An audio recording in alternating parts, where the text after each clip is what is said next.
Hello friends, રસોઈની દુનિયામાં આપનું સ્વાગત છે। આજે હું તમને એકદમ હેલ્ધી અને એકદમ ટેસ્ટી મખાના ભેલની રેસીપી જણાવીશ। આ ભેલ વેટ લોસ માટે પણ ખૂબ જ ઉપયોગી છે। જો તમને આ વિડીયો ગમે તો લાઇક, શેર અને સબસ્ક્રાઇબ જરૂરથી કરજો અને તમારા ફ્રેન્ડ્સ અને રિલેટિવ્સમાં જરૂરથી શેર કરજો।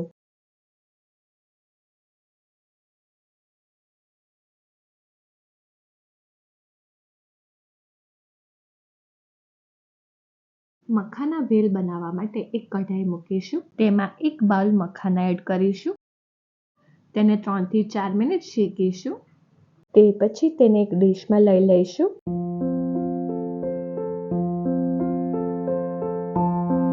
હવે તે જ કઢાઈમાં અડધી ચમચી ઘી લઈશું।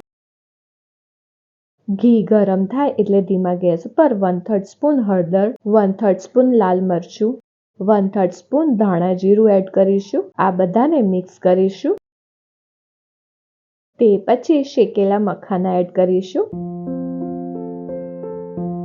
સ્વાદ અનુસાર મીઠું એડ કરીશું।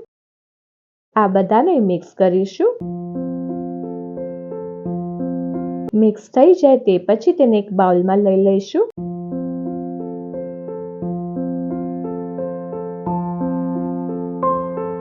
હવે એક ચમચી તેલમાં તળેલા સિંગદાણા, અડધું સમારેલું લીલું મરચું, થોડાક સમારેલા ગાજર,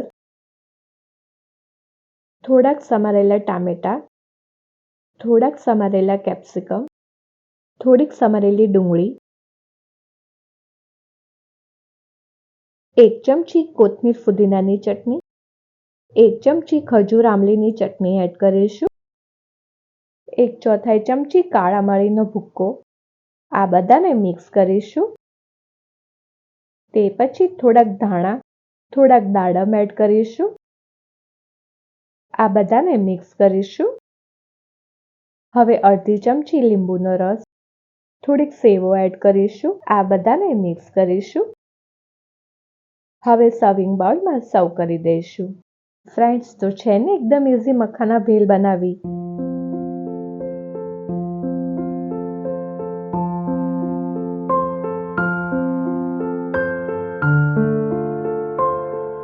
તે પછી ગાર્નિશિંગ માટે થોડીક સેવો, થોડાક ધાણા, થોડાક દાડમ એડ કરીશું।